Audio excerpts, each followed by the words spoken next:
Welcome to a platform for modern finance where technology leaders in financial services get peer-level insights to help them modernize without losing control. Today's conversation is all about managing speed and risk in the age of AI development. I am joined today by Justin Billig, who's the CEO and co-founder of Tensure, a cloud and platform engineering consultancy, as well as Joe Kerstanoff, the director of platform engineering at Tensure, where he and his team help financial services and fintech organizations design and scale internal development platforms. Today, Justin and Joe and I are talking with Rich Theil, founder of Product Forge, about what happens when the speed of software creation changes faster than the organization around it. Rich, welcome to the show. Thanks so much for joining us, man. Yeah, thanks so much for having me. It's a lot of fun to be here. We're going to talk about this big shift. Before we get into what to do about it, we're going to talk about what this shift is with the speed in which AI is changing how development gets done. But for some context, give us a little bit of background on yourself, what you are up to these days, especially as it relates to this topic for listeners to give them a little bit of context. Yeah, absolutely. So the way I've been introducing myself is I've been making software for 30 years or 28 years. It's like a shocking number to me as I'm like, whoa, 28 years. In that time, I've led like technical projects. I've led software teams. I've done a lot of Scrum and Agile coaching through that time. And most recently, I've launched Product Forge, which is a tool to help teams take what their customers are saying and turn it into something valuable that they can use to build software, turn it into valuable software input and requirements. And so, I've watched the industry change tons and tons over those 30 years. And it's a lot of fun what's happening right now. For years and years,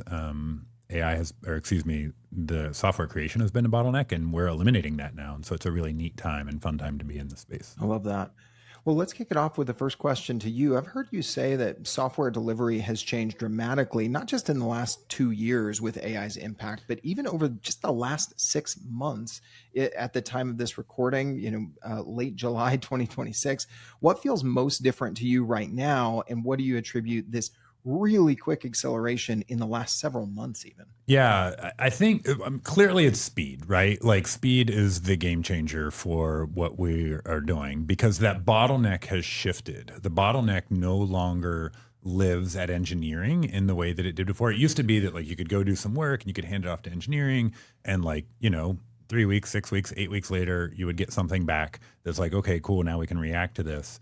And that's just not it anymore. The teams are taking these huge steps. We give them huge bodies of work, and the teams are able to take huge steps to move the product forward, whatever it is that you're making. And that's really a fundamental shift in the way that we've thought about making software. There used to be a philosophy, make your user stories as small as possible. Like, I'm not sure that's relevant. In fact, I'm sure that's not relevant at the moment. So why the last 6 months?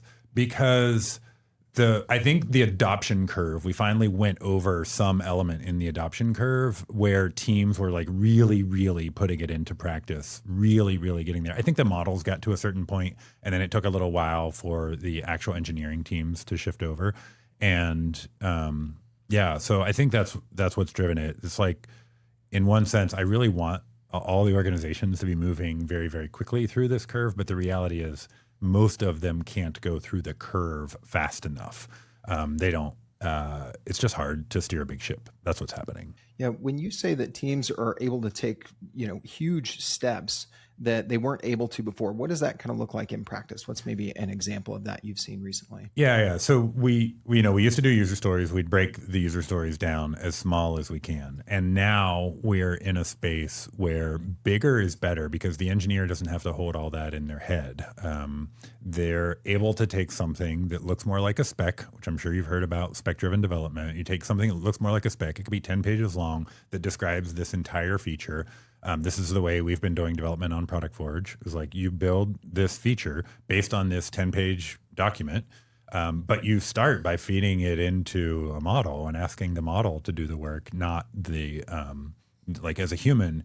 It's not that you don't need to understand it. It's that it's so much context that like it doesn't make sense for you to try to understand it. You're better off to like just get it in there, get the thing built, and then allow the business and allow yourself to react, obviously you first as an engineer, to react to what you've just created and go, is this consistent with the kind of thing that we create normally? Is it consistent with the kind of thing that we want to be creating right now?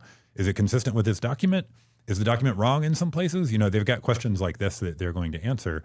And so I think that's what it looks like, is this giant document gets fed in there, and then you get a feature out the other side, and it's hours, not weeks. So we've gone from, let's say, 3 to 6 to an afternoon, to crank out something valuable. Yeah, and you said one of the key words that I've seen as it relates to all these AI tools and the LLMs is context, right? The amount of context that they can hold reliably at any given point has just been exponential from this year, right? And in that last 6-month window we've been talking about.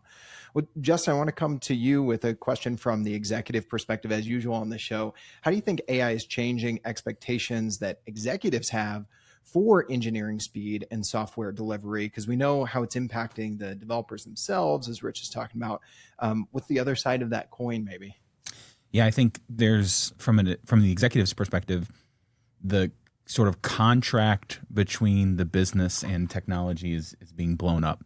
We had this understanding of how the dance was going to be, right? How long it would take to develop software, how long it would take to define requirements, and what the expectation of defining those requirements are going to be.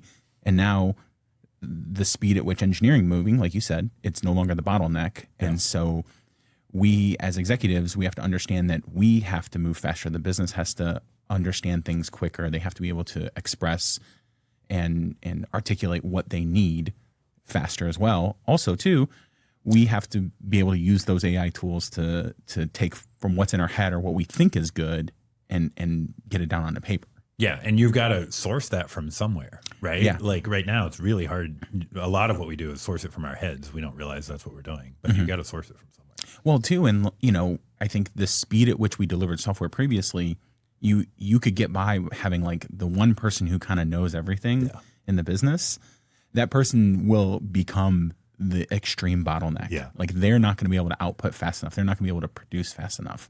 And so I think I've said this probably a dozen times over the last 2 weeks. The engineer of the future is going to have so much understanding of the business and what the customer is doing and sort of the vertical nature of their business. That is going to be the most valuable, the sort of what we call like the 10x engineer. Yeah. That is going to be what the profile of them in the future. Yeah, I was going to say the same exact thing, actually. Like it frees developers up to like learn more about what the business actually does instead of just being fed requirements and stories by a project manager.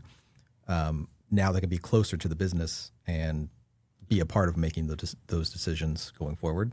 The other thing that I think is interesting is like those specs you were talking about, like those become the most important source controlled thing, and the code becomes way less important because you can just say, okay, I want to move to Rust now, and it rewrites the whole thing based on those specs. Like the specs are the important part, code not so much. Yeah. You said something really interesting about the engineers now get to learn about the business, is the way you said it, something like that, which I think is phenomenal because for so long, the role of the engineer has sort of been, why don't you be quiet over in that corner and like not bother us, just do what we ask you to do.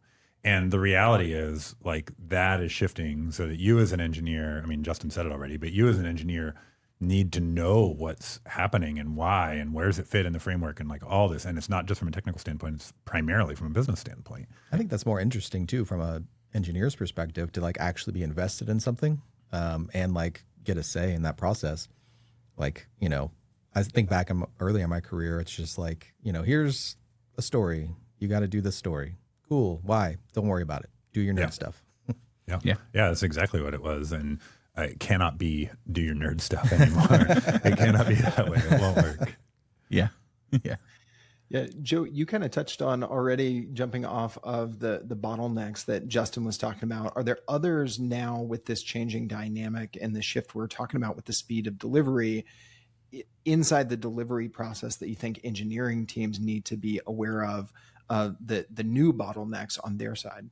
Oh, yeah. Like unclear requirements and unclear handoff approval processes, I think, are the bottlenecks now. It's not the code, it's the communication and the handoffs. security reviews, compliance checks, all of those things need to happen. And those are sort of like some of the issues that platform engineering teams have been trying to solve for years is, let's streamline that process, those handoffs, those touch points so that we can move things through faster. So I think, platform engineering teams are well equipped to make this AI-driven development process faster and more compliant.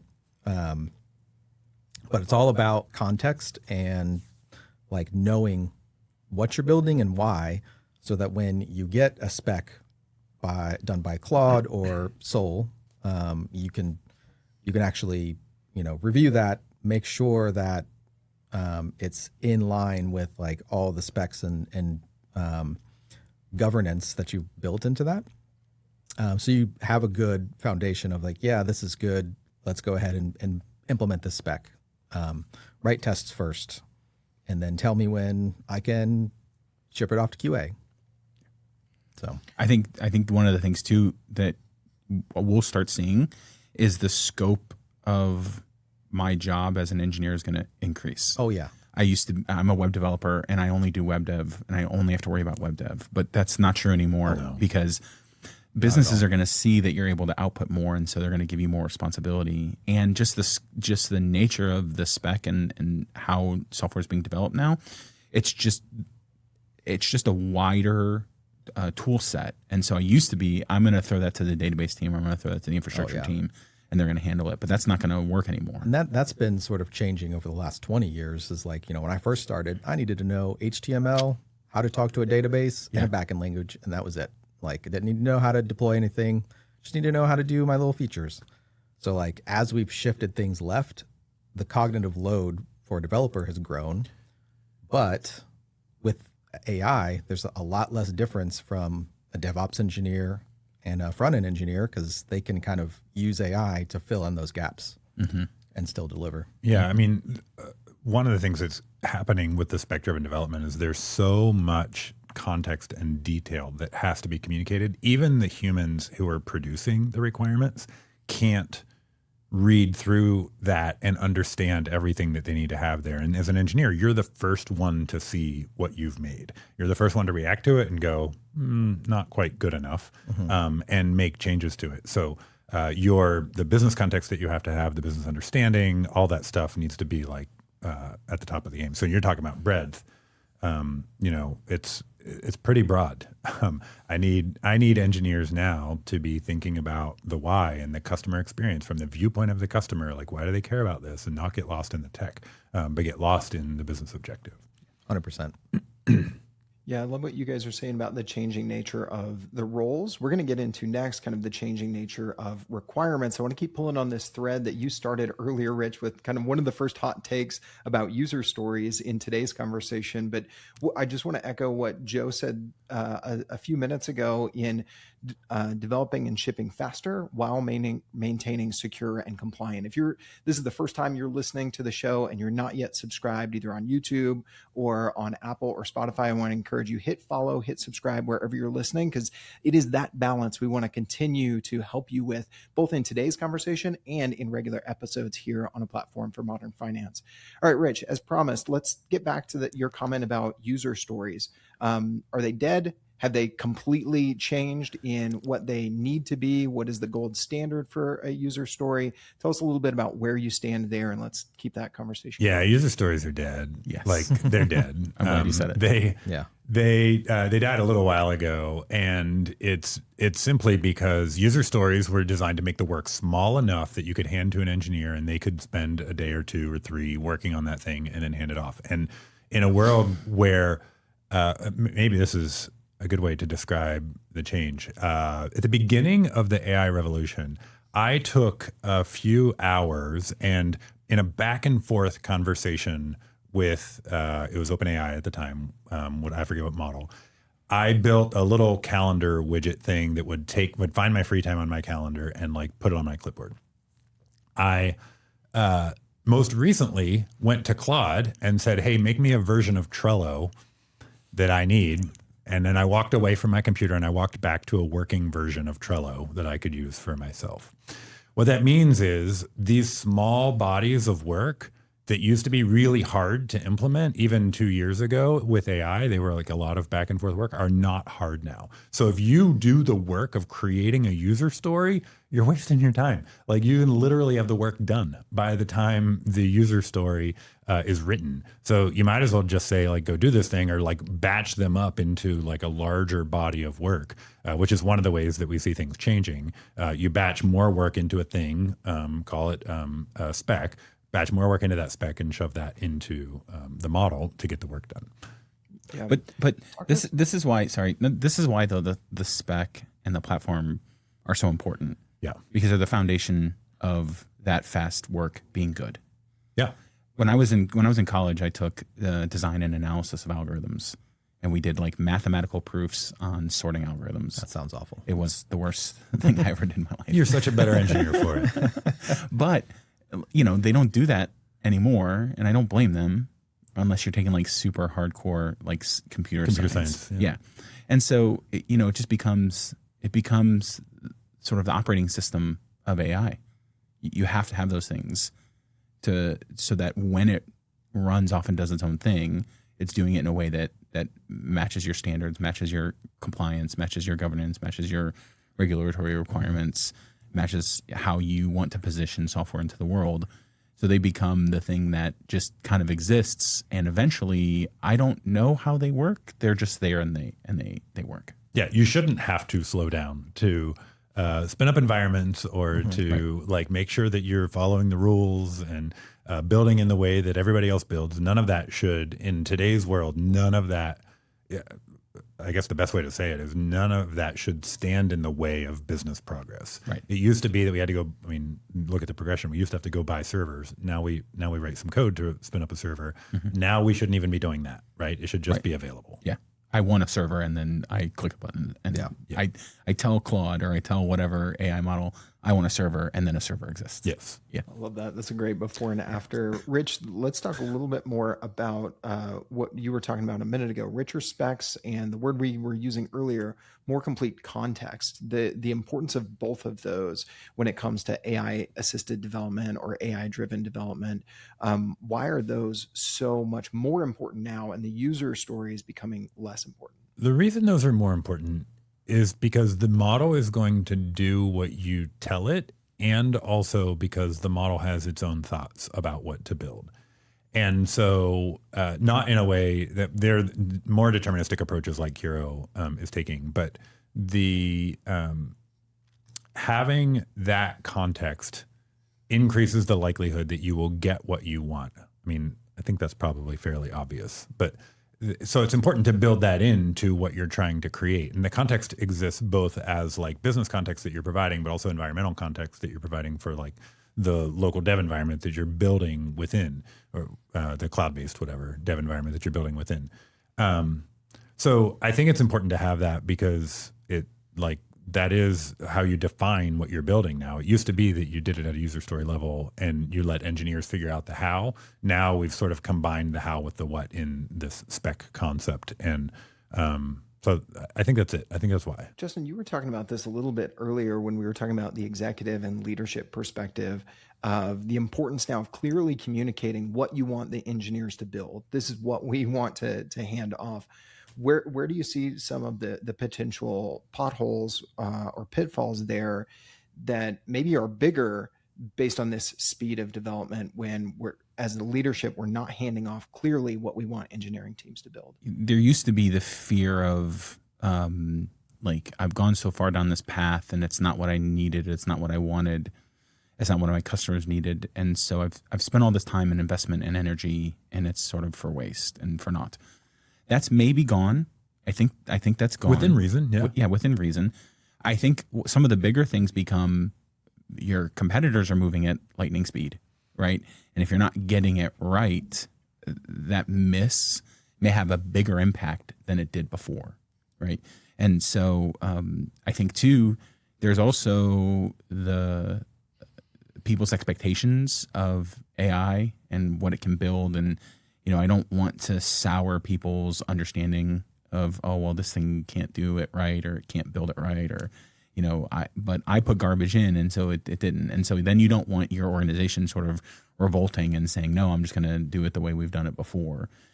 And there is from a financial services perspective, in the world of fintech, if you build it incorrectly, you're still exposing yourself to potential security issues, potential customer data loss issues, not meeting your regulatory requirements, and those things. While you're great and happy that it ran fast, regulators coming in and auditing you aren't going to care at all. They're going to be like, well, this isn't meeting. You generated this, didn't you? Yeah. I love what you're saying there, Justin, because there's risk involved, right? But there's also the opportunity cost, both externally, as you mentioned, those competitors moving at lightning speed as well, because they've got just as much access to this AI assisted development, but the opportunity cost of using AI wrong and losing that political capital internally, or losing that momentum, that buy-in to help you move faster. Yeah. Joe, as always, kind of looking at the engineering side of this, let's talk a little bit about where platform engineering fits into this and becomes even more important to create those repeatable patterns and paths, as we talk about oftentimes, because we can move so much faster from idea to implementation. Yeah, especially like in regulated industries, like you need to have those guardrails in place so that the model or the agent has context of who's making this request, what data do they have access to, what tools am I allowed to use for this user. All of those have to be baked into like your harness. So like I think it's all about like how we build this harness around your agents, so that maybe non-technical teams can even like ask questions and get charts and data about what they do in their day-to-day work, in addition to developers being able to move faster, deliver more code, and meet business objectives more quickly. I think like platform engineering teams are, again, well equipped to take on that work, because that's really what we've been doing for the past 10 years without AI. And it's really important to get right when we throw these non-deterministic agents around. And I think like the trick for platform teams is like identifying like what needs to be deterministic versus what's okay for the model to churn on and be a little bit random. Yeah, well, some of those problems are even like Kiro has a deterministic strategy to the product that they're building, meaning like a lot of their underlying stuff is deterministic. If you feed it the same spec, you'll get the same thing. Not all of it, but they're working in that direction. And I didn't get it at first. I was like, that's dumb. Just use the LM. But I was wrong. Like that deterministic approach lets you use the spec as source code, basically. Yeah, exactly. And like I think I might have said this in the last episode, but like recently the harness around Opus was like exported on accident from Claude, and 90% of that code was deterministic things around the agentic flows. So it was all platform harnessing work. So there's a paper somebody wrote about it. I'll try to find it and send it to you. Yeah. But yeah, it's interesting. Like, as we want to use these agentic flows outside of technology, and like, let's say legal teams generating NDAs or something like that, we need to build those deterministic things so that it knows this is our format, these are our guardrails, these are our evaluators, so we know that you're doing it right and that it's good to send back to the user. Yeah. So all of those harness like platformy things are what enables like use of AI outside of just developer teams. Let you do it in a safe, reliable, trustworthy, let you get traceability back to like where those requirements how came many from, tokens all that stuff. did I use? Yeah. Like making sure like you build token economics into the platform so you know exactly like, this team used this many tokens. And I know like, early on we had a client that was very anti-AI.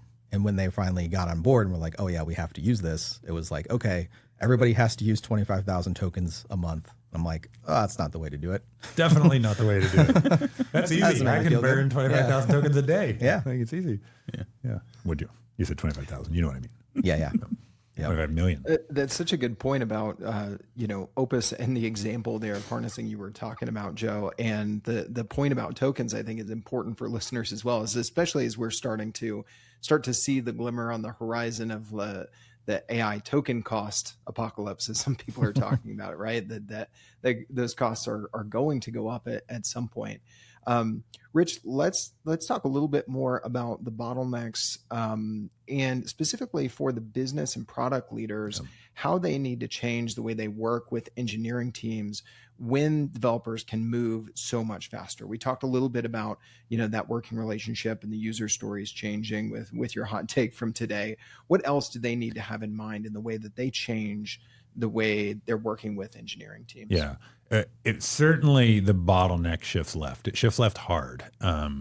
And that's a major concern. Like, as I look at the way the industry has developed software for the past 30 years, it's a concern because most times, way more than I think any of us who've been doing this for a minute like to see, it comes from some idea or gut feel from a business and leadership standpoint.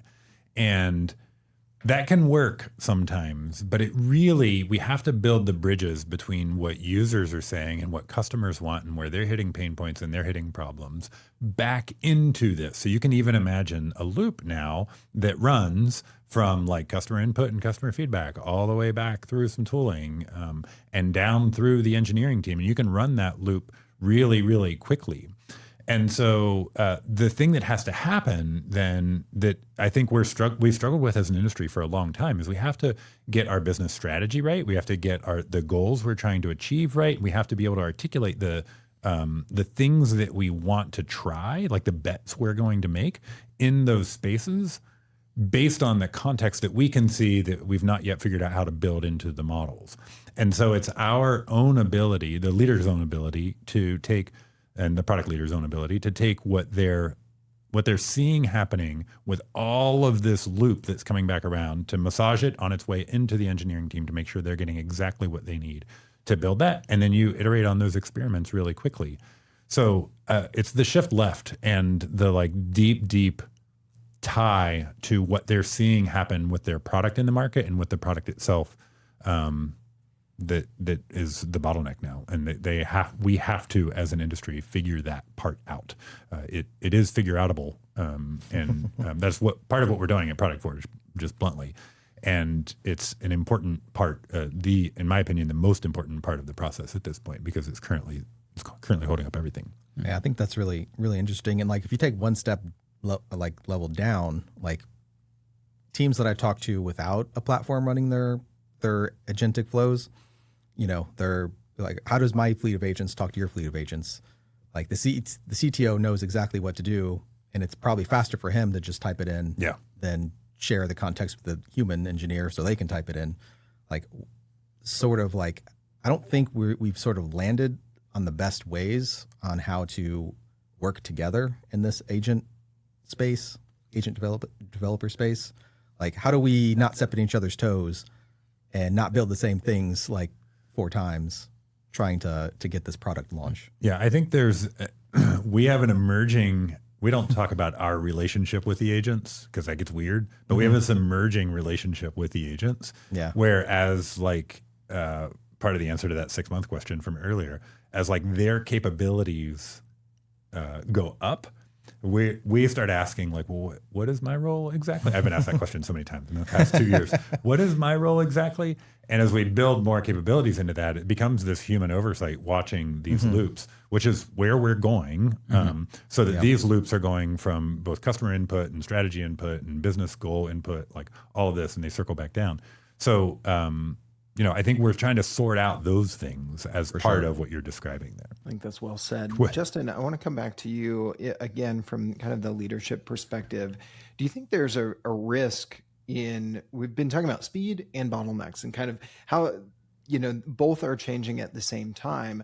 If there's just the focus on the speed, there might be this assumption from leadership that, hey, faster development automatically means faster business value.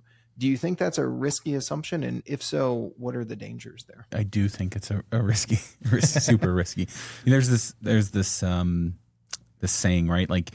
given enough toddlers in front of typewriters and enough time, you could output the collected works of Shakespeare just on random, like toddlers like smashing their fingers on the keyboards.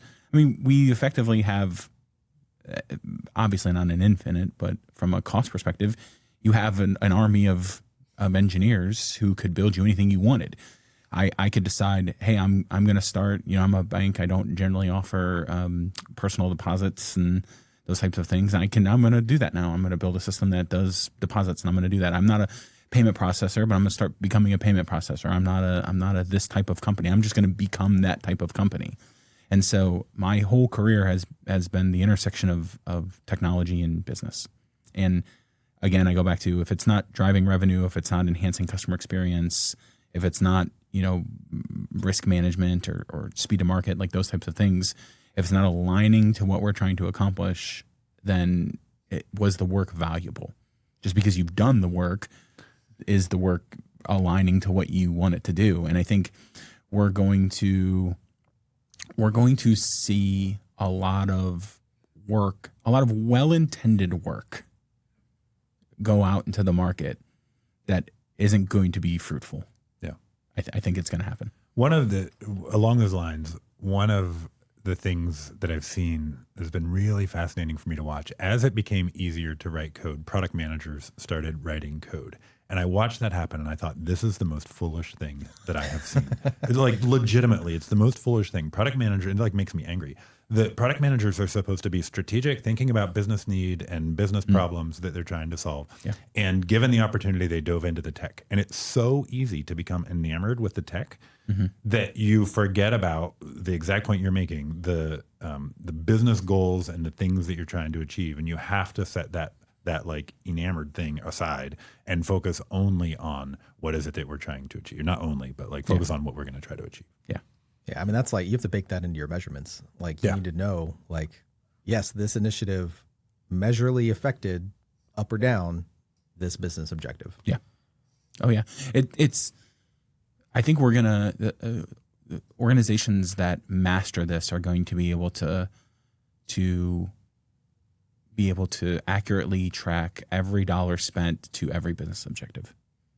Yeah. Because that seems reasonable. Because essentially investment is going to be the limiting factor. It used to be time. Mm-hmm. Yeah. Time was the limiting factor. I mean, investment is a limiting factor before the world we live in, but in reality. But it was constrained, I think is your point, by time. Yeah. And now time is gone. Yeah. Time becomes, I mean, not in reality, but like sort of in the same way that cost was constraining us before. Time is kind of constraining us, but not. And so now it becomes, is this investment worth it? Because I can make that investment today. Mm-hmm. Yeah. I don't have to make that investment over 10 years. I can make it today. Yeah. What is your ROI? That's like the number one question I'm asking people right now. What's the ROI on this work? Or why are we choosing to do this? Right. What benefit does it create for our customers, for our business? And I don't always get answers that I love. Yeah. I have a friend who owns I was just telling this story an hour ago. I have a friend who owns a manufacturing business. They package white label food. So for like big retailers, you would buy granola mix and he packaged it for them in their packaging. He had to buy $1 million piece of equipment ahead of time. And he had to like wait 9 months before he could start using it. And I said, I would die. Like, I don't think I could do that. But now, I mean, it becomes this thing where I could spend $1 million in a month and have a product and put it in front of customers. But think about the weight that went into that decision for him. Because it was so tangible and it had such a long time frame, he spent an agonizing amount of time. 2 months making this choice. Like, is this the right machine? Does it have the right specs? Do I have all the right options and all that? And in a sentence, we can drop $1 million. Yes. In a sentence, we can drop $1 million. Yeah. And we don't realize, like, I see business folks, especially their first time through leading a technology project of some kind, they don't realize the things they're saying and the impact downstream, and we're not measuring it. Mm-hmm. So, like, very rarely do I see it get measured. And so, literally you say one or two things and you've spent 6 figures, 7 figures, and it doesn't matter. That has gotten easier, but you still hit problems. But on the flip side of it, the same, the exciting part of it is what would once have cost me $1 million. Yes. Now doesn't, nowhere near. And so the ability for an executive to say, okay, we know what we're doing. We have a supposition. We have an idea. We want to take a risk. The amount of risk though now becomes a little bit lessened, and I can step out and maybe do something because of the time. Like it doesn't take time 2 investment, years to get it out in front of customers now. Yeah. So it's such an important thing, you guys, and I think it comes back to one of the main themes of this show, of the balancing of the opportunity and the risk for the technology leaders in financial services and fintech that we're speaking to. Joe, I wonder if, on this topic of opportunity and risk, Justin was talking about, the vision of having an infinite number of toddlers on typewriters, how that could create operational risk, a bunch of rework, obviously production issues. From a technology perspective, what do you think technically needs to be in place to avoid some of those risks and a lot of that rework if we're too quick to jump on the opportunity without it being in a measured way, I think, as Rich and Justin were really putting it? yeah, I think it just goes back to business objectives and tying the platform to those objectives. So, if we know our primary customer, if it's internal or external, whatever they're trying to do, let's put guardrails around it. So, we know that when they use our system, it's always going to be deterministic when it should be, and, be non-deterministic when it doesn't need to be deterministic, right? We need to know that we can observe everything that happens in the system, that we get alerts. There's, all the governance is around it so that when things do go wrong, we can be alerted and fix it and, bake those loops back in for improvements. Mm-hmm. So, it's the platform is definitely the thing that everyone wants to build right now. So agent harnesses, agent gateways are conversations that we have essentially daily now. Mm-hmm. How do we govern this? How do we make sure that we retrain the agent and continuously improve it? How do we even just observability? So a lot of what we're doing today is building that small, thin slice, and the easiest use case for developers is let's build the harness, build out everything, and our first path is going to be a PR review. Easy, and it gives us a small, thin slice for an MVP that will touch every single, part of the harness and platform. So that when we build features around it, we know that's already been tested, we know how it's going to work, and we know exactly what to look out for. Joe, so you're talking, we've talked a good bit in today's conversation about harnessing the agents, right? And putting them, using the opportunity to kind of let them loose without letting them too loose, right? Keeping the harnesses on them. The other thing from earlier in the conversation, I think is worth revisiting in the changing dynamic. We've got the relationship with the models, but we still have an actual relationship with the engineers. Rich, we talked about why it's important for engineers to understand more about the business, the vision, not just go do their nerd stuff, go build it, as Joe said earlier. How do you think that happens within organizations, especially in fintech and financial services? How do you think that empowerment of engineers, what does that look like in practice? What are some of your suggestions for listeners today on that point? Yeah, the nerd stuff, it turns out, takes a lot of decisions. Loads and way more decisions get made at the lower level than get made at the higher level in technology implementation. Such as? It's been that way. Oh my gosh, they're making 1,000 tiny choices for everything that they're doing. Like, how do I structure this thing in a way that it's scalable? What is it? What kind of scalable does it need to be? Like, who is our audience? How does that matter? Should it be on this microservice or that one? Like, all of these things are choices that are getting made. Like, I mean, it's unbelievable the number of decisions that are getting made at that lower level, and getting as many things off, many decisions off the engineer's plate as possible. Like with platform engineering, does that, like, makes it very easy to take the right path technology wise, but also from a vision mission standpoint, they're going to make these decisions in some business context. They're going to be made. And you as a product leader, as a business leader, you might have an LLM to help you write stuff down, but you are not going to capture everything that you need to capture. No offense, but you're not that good. Like, there's way too much stuff. What you have to do instead is empower the engineers. They're making so many choices. If they don't feel empowered, if they don't, the better way to say that is if they don't have the tools that they need or the background information that they need to make the right choices, they will just make mistakes faster. That's what will happen. They will just make things that are outside the context of your goals faster because they don't understand why. And engineers are among the smartest people that I know. Like, they're really smart. So give them a problem like this to solve. They're gladly going to go and solve it. So how do you do it? Like, leaders have to shift to a leadership and empowerment stance. And so it's about how much freedom, how much information do I need to provide to my team so that I know that I can trust them? And there's a lot of I in there, because I, as a leader, have to take on a huge responsibility to reproduce the stuff that I'm carrying in me down to the team so that the team can make the decisions the way that I would have made the decisions if I were able to be in the room. If I'm like the product manager, like those things have to be transferred. If I'm the business leader, it's the same kind of thing, but it's like, and I don't mean that to be like centered around the product manager. I just mean like they're the holder of that vision and that direction. They have to transfer it and make sure that it's implanted in everybody else for it to be effective. So that's, a vision is a bucket. It drains. It's got a hole in the bottom. And so you have to speak into the vision bucket and keep filling that bucket. I hear people talk about like once a week. That's not good enough. Like, you gotta be talking about it every day or two, because the pace and change is so fast that it leaks and nobody even notices that it's gone or that they're off vision.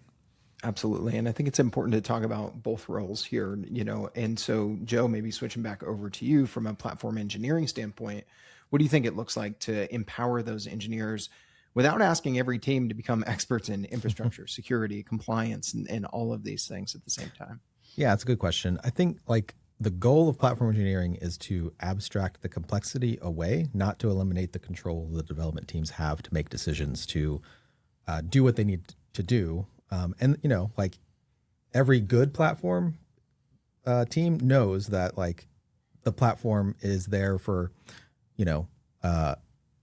at best 90% of the use cases, and there's always going to be some use cases that kind of go off the path, and it's always like a feedback loop of like, okay, this product went off the path, that's fine, we allow that. Let's get with that team after the fact and see if we should bring that into the platform and put some guardrails around that and offer that new architecture inside the platform. Mm-hmm. So, they may not, like, they shouldn't have to know like Terraform or how to talk to the cloud. There should be a platform out there that just says, what do you need? Like, what do you need to deploy? What's your operating model? This is what we recommend. Here's a button. Mm-hmm. Now you have an environment. Here's a button. I love that. Yeah. I mean, that's the goal, right? It's not even just like a dream. It's like you have to have that in a world where you've got empowered engineers that are tackling real world business problems. Mm-hmm. If not, you're bottlenecking your business. Mm-hmm. Yep. 100%. Let's talk a little bit more about, the platform foundation for delivery in this AI era. Rich, you were telling that story about, basically a Trello lookalike working version. And I've heard you say that, you can have an idea at noon, functional prototype at 2 p.m., but this works a lot better, maybe only works if you have the right platform existing underneath it. Unpack that a little bit more for us. Yeah, I mean, you legitimately can do that now. You couldn't do that a year ago. Could you do it a year ago? I don't know. I don't think you could do it a year ago. Six months ago, maybe, is when this started. And we just did this on Product Forge. We were like wrestling with like, oh, could we do this? Could we make this work? Yeah. And I get on a plane. I give some instruction to an engineer, get on a plane and get off the plane. We're ready to roll. Like that sort of thing just happened. And, but it could only happen because we have established what our development platform looks like. There were no decisions. There were no conversations to be had. There was no like shaping of that thing. It was just there and ready for them to use. And or for him to use, really. So what I meant was like you have to have that freedom in place to be able to experiment like that. It could mean anything from ephemeral environments to to be able to test stuff, like to build something up, stand it up and go like, hey, I just made this in the last 2 hours. And somebody looks at it and goes like, that's great, except burn it down because I don't like it at all. Fine, great, it goes away. But then somebody else is spinning up something else on a different environment. And you're taking a look at that thing and you know how to manage that. And there's just a system and a process in place for being able to evaluate those things. And you can log into them. You can have one of your business folks out there who might be a real user, log into it and use it and try it and run some experiments on it. Like these are all things that really matter. And then you've got to have a way to go from there to call it staging environment, production environment, whatever. You've got to get to the point that you can actually start testing it in the real world for real. And all of that stuff has to be very, very, very simple. It just needs to be, what do you say, on greased skids? Like it just needs to roll, Justin, maybe kind of continuing to pull on this thread of the importance of the platform, where do you see the importance of internal developer platforms becoming more valuable for engineering teams as they're moving faster, as these greased skids are the track we're running on? We're not running through pudding. As the opposite would be, right? If you are a technology executive and you don't have the mindset that the platform is the product that you own, I think you might be missing the point. Yeah. Because, before it was your job to manage your environment, to manage the risk of your environment, to manage the compliance, stance, regulatory stance of your environment, right? But the speed at which we're moving, the amount of innovation that's going to be happening, you as the technology executive, giving your business, your executive team, your organization a platform for them to run on that's safe and secure and meet your stance as a business is going to be the single most productive thing that you do to your organization. The way I describe it is like it's the operating system that runs your business. Like that's, and a lot of non-technical businesses don't understand that. Like this drives your revenue. Everything flows through this platform. Yeah. Oh yeah. Like you should invest into it. It should be a product that you're aware of and you know about, and you're strategically making decisions about. Yeah. I think we're I'm going to use a term that has a lot of baggage to it, but I think we're back in the golden age of shadow IT. Oh yeah. Oh, for sure. Yeah, for sure. You got product managers creating products all over the place. Yeah. Like not but with, it's not a bad context, thing. But it's not a bad thing anymore. If it's not, it depends on how you want to slice this. Yeah. Right. Like if you've got the platform in place, then I can see where you're going.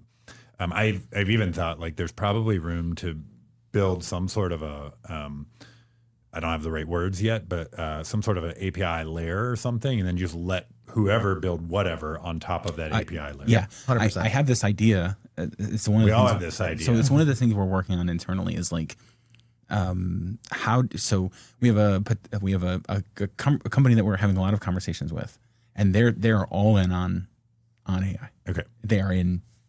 As a matter of fact, their CEO came down and said, "I expect every single one of my leaders to build something that solves a problem in their area of their business, like in 2 weeks, and then demo it to me."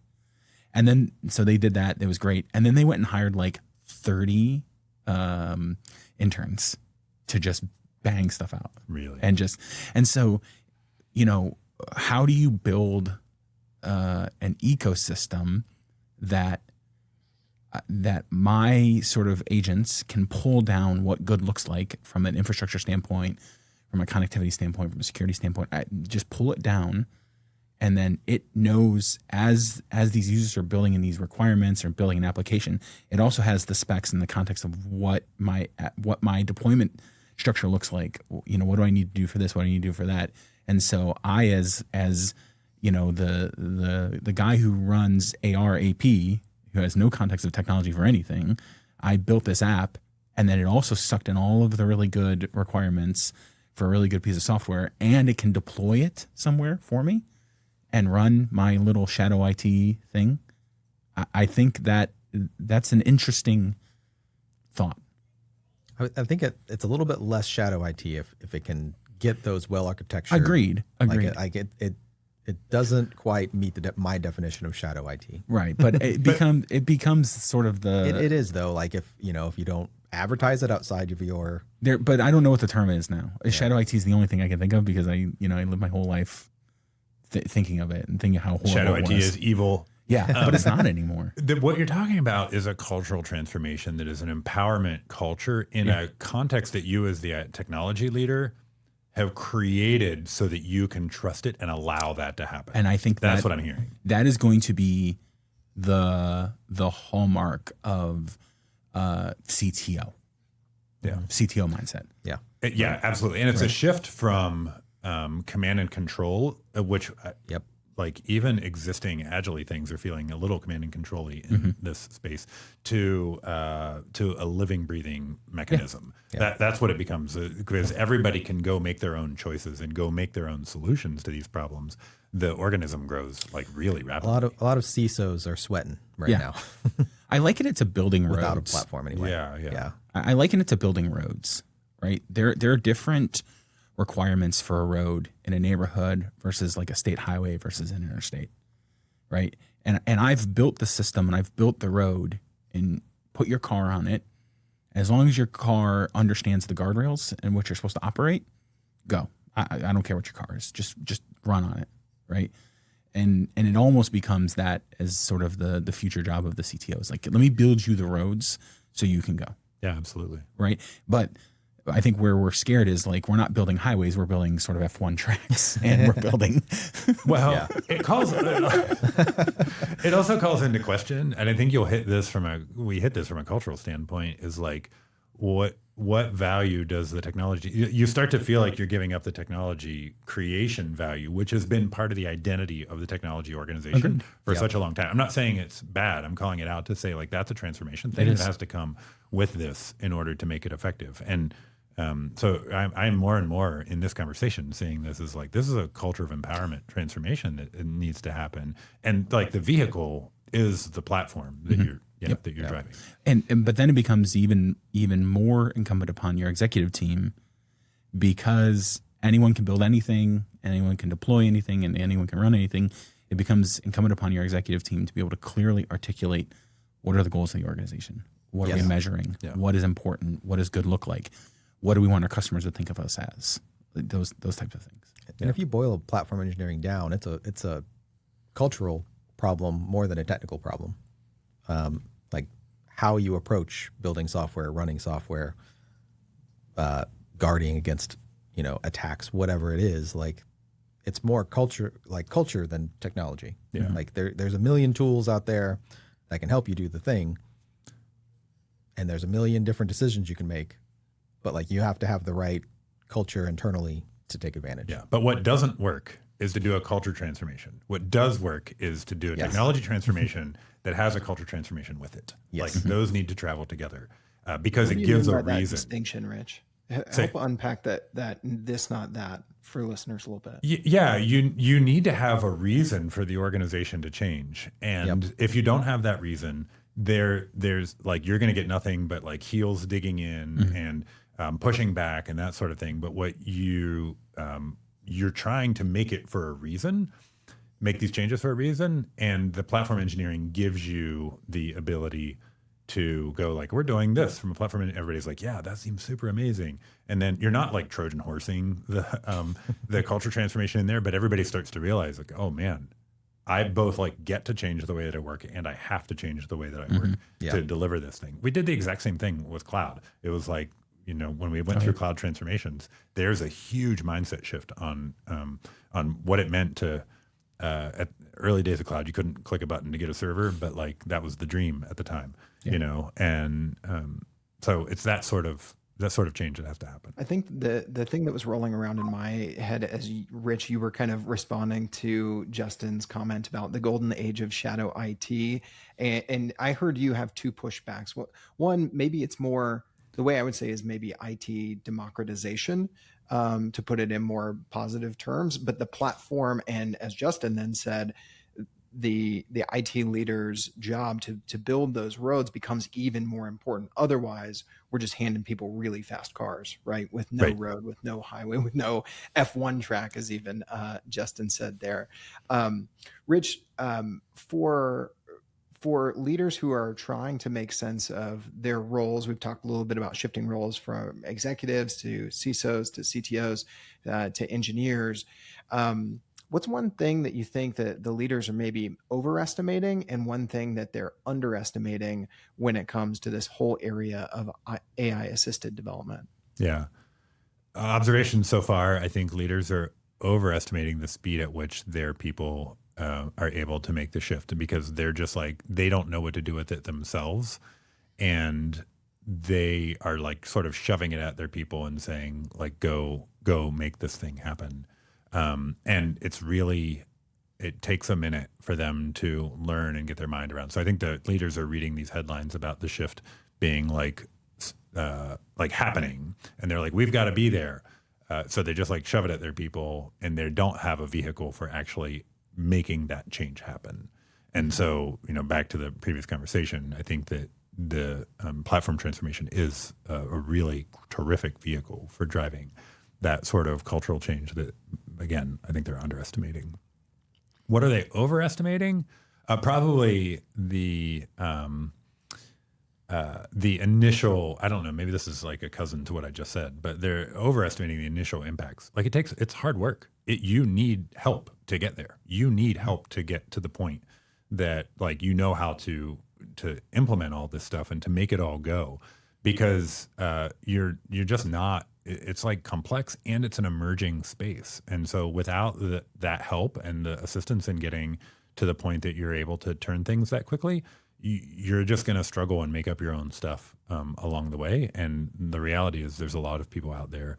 Tensure is obviously really terrific at this and helping to make these kinds of transitions within your organization. So I think that's it. Like those, it's almost always for me in these spaces, the technology parts are not the hard parts. The people parts and the governance parts and the framework parts, those are the hard parts to get implemented. It's been true for decades and decades in the technology space, and I think it remains true in the AI space. For everybody listening, if you missed the last episode with Eddie Sorrell, CIO at UK Credit Union, check that one out. It should be linked here for you as well. We talked a good bit about this same thing of the technology transformation and the culture transformation. So continuing on this idea of leadership's mindset, Justin, I'll turn it over to you. You mentioned earlier a story about a CEO kind of giving this mandate to go build something, and this tendency, or at least the risk to assume that, hey, if we just move faster with AI, I tell my team just move faster with AI,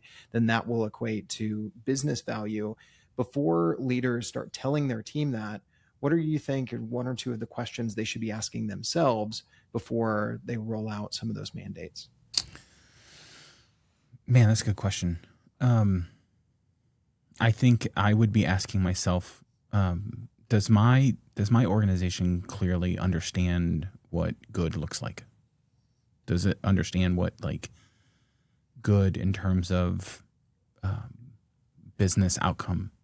Like, do we know what we're trying to accomplish? Do we know what we're trying to move towards? Do we know the pains of our customers? Do we know what they're feeling? Do we know where they're going? That, from a business executive perspective, have we clearly communicated the direction of the organization down to the levels of the people who are going to be outputting work at a pace that we have never seen before. I think that from a executive perspective or from a business perspective, someone's impact on the business was focused solely in like, what are the buttons that I press on a daily basis? How do I make sure that AP happens correctly? How do I make sure that AR happens correctly? Right. But if that becomes inconsequential to what I'm doing for my organization, then I'm going to be searching out, or I'm going to be stuck in a rut. And so, do I know down to the lowest rungs of the ladder of my organization how I'm going to impact the highest levels of business objectives? I think that's a question that I would be asking for sure. That makes a ton of sense. Joe, to you as we kind of wrap things here with advice to leaders, what do you think is one platform engineering principle that organizations should keep in mind as AI continues to change how quickly software is developed and shipped? Another good question. So, I mean, I think like easy answer is platform as a product. Like it's got to be a product that you're aware of, because like you have a platform whether you realize it or not. It just might not be good. So if you like shepherd that platform with purpose, tie it to business objectives, I think you'll see the benefits long term. Mm-hmm. The speed at which AI has like gotten better is faster than cloud, faster than anything we've ever seen before. Mm-hmm. Like, there's things that I was trying to do in January that I couldn't do that I can do with one sentence today in, 2 hours. So there's going to be new things that pop up, and your platform needs to be ready for those new things. Mm-hmm. And you need to be able to implement them quickly. And the only way you can do that is if you have a product that you invest into. Mm-hmm. So, Rich, maybe we could bring it home with you today to give any practical advice, kind of wrap up this conversation, especially to the leaders in financial services and in fintech who are sitting here wanting to take advantage of and seize the opportunity with AI-driven software delivery. But they know that there are all these challenges, right? The organizational changes, the moving bottlenecks, the shift left, the changes in the way we do those things. What's maybe one or two things you would want to leave listeners with today who are sitting in those seats, leading teams, and trying to navigate through this fast pace of change? I've worked with quite a few, actually, financial services industry players. And as I've done that, the thing that I suspect will hold back each of those leaders is the fear and concern about how do we solve this compliance problem? How do we solve this regulatory problem? How do we solve this? And it's hard to tell the water when you're in it, but the water is largely like conservative for a reason, not being critical here. It's conservative for a reason. And the reason is because you're dealing with people's money, and like there are government rules, and there are like all sorts of well-founded reasons why you should have a conservative culture there. And some of it's even born of like, most of them are long-time organizations. They've been around for a very long time. And so like, I think the thing that I would offer up is this space is moving very fast. It is a very good time to put your foot in that water and go learn. It's a very good time to like see what's happening, to engage with some folks and like see what's happening out there and just start learning, because you're not going to learn this after the fact. The whole world is learning it in the moment as we experience it. And so it's critical for you to just go do that learning and just start to understand the way that it's impacting engineering right now. And then you can figure out how to fold it into your business. You can figure out how to have all the regulatory stuff in place. You can figure out how to make sure that you're staying in the right spaces. But like, my encouragement is to take the risk of like learning and start to apply it. Because I know that the conservative culture says like, we should wait until more of this is figured out, or we should wait until like there's more understood about this. And the reality is it's moving so fast that waiting is going to be a very expensive proposition. That's really well said, and I think it ties into this balance we're trying to help listeners of this show with, of seizing the opportunity while it's here in this fast pace of change, while understanding the risk averse nature in the industry, the guardrails that need to be in place. And hopefully, as a listener, we've given you some of that balance today, from talking about harnesses for the agents that we're talking about, to the cultural change that can help you seize this opportunity. If you're a new listener to a platform for modern finance, hit subscribe on YouTube or hit follow wherever you listen to podcasts so you catch more episodes just like this one. Justin, Joe, thanks for joining me on the mic again today. Yeah, thanks. Rich, thanks for being our featured guest. This was a fantastic conversation. We really appreciate you being on the show today. Thanks for having me. I enjoyed being here. Enjoyed hanging out with these two guys. Yeah.